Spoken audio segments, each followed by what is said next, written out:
Pilipinas, magandang araw po sa inyo. Diretso na tayo sa ating talakayan. Si Attorney Vic Rodriguez abay nagpapapansin. Bakit parang doble kayod ngayon si Attorney Vic Rodriguez? Bakit kinakailangan niyang birahin ng birahin ang administrasyon para lang makilala siya? Dahil tumatakbo siyang senador. Ito yung mahirap sa ating mga politiko eh. Bakit hindi niyo i-promote yung sarili ninyo? Di ba? Bakit kinakailangan yung manira ng administrasyon para lang palabasin na kami ang tunay na oposisyon, kami ang tunay na maisog? Si Vic Rodriguez, sa kanila tong maisog eh. Natatandaan niyo yung maisog? Pinaggagawa ng maisog, kaliwat ka ng rally, kaliwat ka ng panawagan kay PBBM na ma-impeach o bumaba sa pwesto. Sila yan, maisog yan. Yan, tinan mo oh. May bago na naman po silang ginawa. Ayan o, nagpapapansin talaga itong mga to. Oo. President Marcos, baka gusto ng endorsement to. Baka gustong magpasali sa kanilang senatorial lineup. Kaya ganyan, panay papansin. Paano? Ang tagal-tagal na nilang ginagawa yan. Simula nang nilaunch nila yung maisog na yan, hindi naman lumulusot sa survey. Hindi naman pumapasok sa Magic 12. Diba? Anong problema? Ibig sabihin, ayaw ng tao sa ginagawa ninyo. Even sa survey pa lang yan, hindi kayo lumulusot. Paano pa sa totoong eleksyon? Paano mamananalo yan? Paano papasok sa Magic 12 yan? Ayan. Nag-file sila ka-coffee ng reklamo dyan sa Korte Suprema. Basahin natin ito. Caption niya, biggest money heist. Wow, anong ibig sabihin ng money heist? Di ba yung pelikula, ninakaw nila ka-coffee yung pera, napakaraming pera. Nag-produce sila ng pera, aginto. Yung ilang episodes siya sa money heist. Ito daw pong budget na ito, itong 6.352 trillion pesos ay biggest money heist. Sino ang nagnakaw? Ganon na lang ba yun? O teka, merong 6.5 million dyan. Dukutin ko nga. Ayun, ibulsa ko. Ganyan ba ang ibig sabihin ninyo? Paano naging money heist yan? Yung 6.3, paano muna nakawin yung ganyan napakaraming pera? 6.3, biggest money heist daw po yan.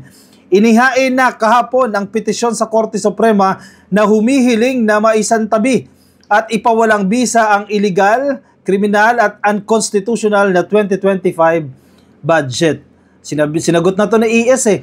Paano magiging unconstitutional ang hindi isang batas? Ang BICAM report ay hindi batas. Paano mo maidideklara na unconstitutional yung isang BICAM report na malinaw na hindi siya batas? Nagiging unconstitutional o ipapadeklara mong unconstitutional ang isang bagay kapag ito ay isang batas. Paano naging unconstitutional yan? Batas ba ang BICAM report? Ang BICAM report ba ang pinagbasehan ng General Appropriations Act o ng GAA? Diba hindi? Yung GAB ang pinagbasehan dyan. Ang mga senador at kongresista na hindi tumutol sa pagpasa ng illegal, immoral at kriminal na BICAM report ay kasabwat sa biggest money heist. Ayan, dami ng kasabwat ah. Masdan at malaya ninyong suriin ang mga larawan kung saan nakikita ang napakaraming blanco na nagkakahalaga ng daang bilyong piso. O daang bilyon lang pala yan eh. Bakit 6.35 yung nasa title na money heist yan? Bilang piso rin ba? Bilyong piso rin ba ang halaga kung bakit nagtraidor ang mga mambabatas sa ating mga Pilipino at lahat ay naging bulag, pipi at bingi? Maging maisog. Yan, sabi ni Attorney Vic Rodriguez. Maging maisog daw tayo lahat ka-coffee. Sige. Tingnan natin itong balita ka-coffee. Kasi kaliwat ka ng pahayagan, yan po yung laman ng balita. Ayan. Nasa Philippine Star ka-coffee. Kasi may kasama siya dyan eh. Si Vic Rodriguez, may kasama siya nag-file dyan ng reklamo sa Korte Suprema. Eh di good luck. Si E.S. Bersamin, tinanong siya, sir, anong comment mo dyan? Sabi niya, too early to comment. Kasi wala pa naman kukomentan dyan. Kasi una, naglabas na siya ng statement na paano nga naman madideklarang unconstitutional ang isang hindi batas. Di ba mga abogado naman yung mga yan? Oh, headline ng Philippine Star. Supreme Court urged to declare 2025 budget unconstitutional. Sa tingin niyo, ano yung intention nila dyan? Bakit gusto nila madeklarang unconstitutional ang budget sa 2025? Ano, para bumalik tayo sa 2024. Oy, happy sila. Kasi kapag bumalik tayo sa 2024, chiching, may 2 billion na pondo si Inday Sara Lustay Duterte. Oh, 700 million na kayo, magiging instant o 2 billion kapag bumalik tayo sa 2024 budget, edi happy sila. Yun ang motibo. Yun ang motibo. Iba ka makatulong pa sa kanilang funding sa nalalapit na halalan. Naku po, mga diskarte ninyo malupit, oo, nabubulgar kayo dyan. Nakakahiya to ha kapag nagkaroon ng desisyon ng Korte Suprema at nabasura tong kanilang petisyon. Nakakahiya on their part. Pag yan basura, hindi talaga kayo iboboto ng taong bayan. Hindi ako kasi hindi ko naman talaga na sila iboboto. Ang taong bayan. Isa-isahin natin yan. Araw-arawin natin yan kapag naglabas na ng desisyon itong Korte Suprema at diniklara ibinasura itong kanilang petisyon.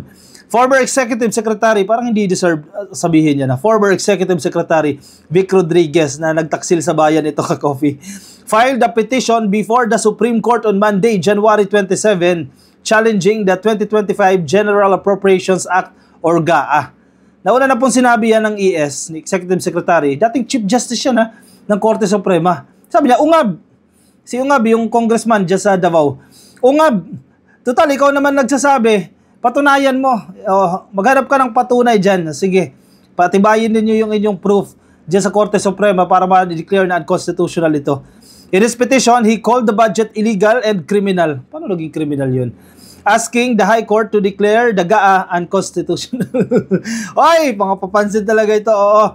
Inscribed in the 1987 Constitution of the Philippines are the following constitutional directives which shall serve as a guidepost and the instant petition for certiorari and were blatantly violated by the passage of RA number 12116, which must be struck down as unconstitutional through this Honorable Supreme Court's power of judicial review. Rodriguez's petition read. Paano i-review ng Korte Suprema ang BICAM report? Diba, i-review nila yung batas. Yung isinabatas, i-review nila yan. Kung ma-check yan, ano ba, may nilabag ba tong batas, etc. Hindi yung BICAM report yung i-review. Hindi natin alam yan. Naririnig lang din natin yan sa mga eksperto. Naririnig natin yan kay Lucas Bersamin, kay ES. Paano nga naman? Di ba common sense nga naman yan? Paano magiging labag sa batas ang isang hindi naman batas? The 2025 GAA violated Article 6, Section 27 of the 1987 Constitution of the Philippines when the members of the Bicameral Conference Committee signed and submitted a report on the 2025 General Appropriations Bill with blanks. Ano? Bakit na-violate? O saan? Nasabihin ninyo doon. Bakit na-violate? Anong violation yan? Anong kinalaman yan? Yung mga bakante doon sa BICAM report, anong kinalaman doon sa batas? In the petition, Rodriguez cited his former boss, Ferdinand Marcos Jr., as a respondent along with both chambers of Congress. Kundi ka ba naman, oo, nagpapapansin talaga. Anong kinalaman ni PBBM doon sa BICAM report, attorney? Bakit si PBBM ang gagawin mong respondent dyan? Si PBBM ba ay miyembro ng BICAM? Si PBBM ba ay pumirma doon sa blankong BICAM report? Aba, syempre mas pag-uusapan kapag nadjadya si Marcos. Yan ang strategy nila. Wait lang, sige, planuhin natin. Magsampa tayo ng petisyon sa Korte Suprema.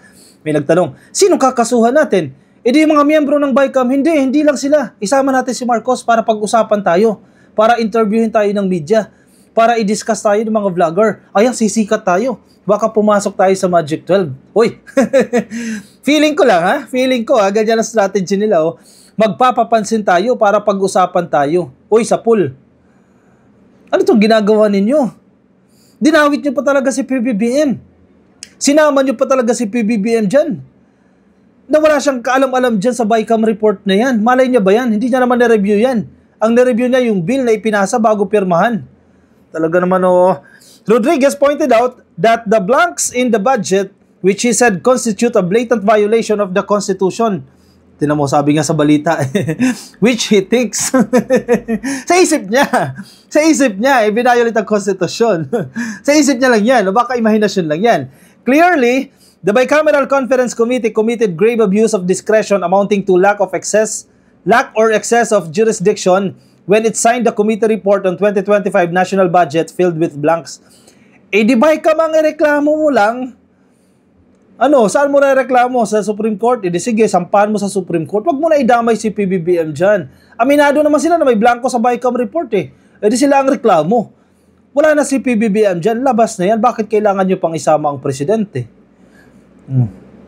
On January 27, House Appropriations Panel Chairperson Representative Stella Kimbo said the blanks in the budget were typographical errors which had been corrected by authorized technical staff from both chambers of Congress. Sinabi po ni E.S. Bersamin, they have yet to read the petition of the former executive secretary but a comment will be released through the office of the Solicitor General. Ang magtatanggol po sa presidente, Solgen. Nakakatawa kasi ito. Wala namang kasalanan si PBBM dyan. Obvious naman. Bakit si PBBM ang irereklamo? Talaga naman, halatang-halatang namumulitika lang kayo. Halatang-halatang gusto nyo lang pag-usapan kayo. Bay ka ba may problema? Ang presidente ang irereklamo sa Korte Suprema. Ay, nako, sakit sa ulo. Anyway, si Chis Escudero, Senate President Chis Escudero, meron na po siyang statement dyan at unfair daw po itong ginagawa nila Ungab at ni Vic Rodriguez. Pakinggan natin yung kanyang statement.